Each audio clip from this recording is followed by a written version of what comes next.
Hello，大家好，我係鄭家永。咁今日咧，我就嚟做我人生之中嘅第二次嘅全身嘅身體檢查啦。係咯，我覺得身體檢查好緊要嘅。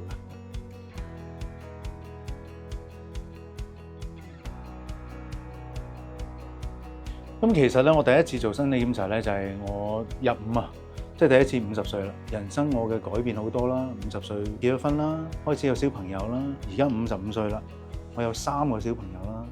咁我更加要覺得身體嘅健康嘅重要性，因為我好想睇佢哋耐啲。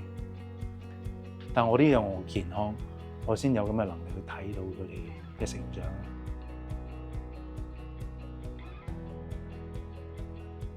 都今日算係幾全面嘅，當然係有啲發現啦，有啲發現係會令你更加 take care 你嘅身體。其實我以為我已經 take care 得幾好，但係可以做得好啲嘅。我覺得盡人事咯，你起碼都要盡咗你自己嘅責任，你要 take care 你自己嘅身體，先至話第日有咩事交俾醫生做。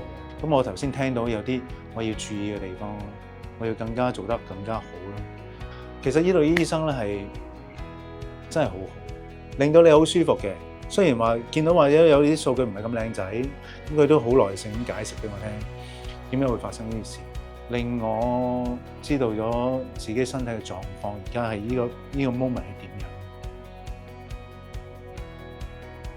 我同你哋一樣，我之前都唔覺得呢樣嘢係好重要，即係揾食啊或者各方面啊，即係先啦呢啲嘢再講啦。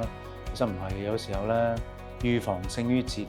你真係要知道有啲，因為而家我好多身邊嘅朋友咧，或者我點咗5字頭啦，身邊嘅朋友開始啲問題出現。係有時會遲咗先知，遲咗同早咧係兩個世界嚟嘅，所以真係唔好等。最好我都覺得我以後希望可以每年做咯，咁會 keep 住我，因為我之前我都覺得拖得太耐。因為1年中嘅變化都會好大 ，keep 住做你嘅身體檢查，等你可以享受你嘅人生。其實冇健康冇人生。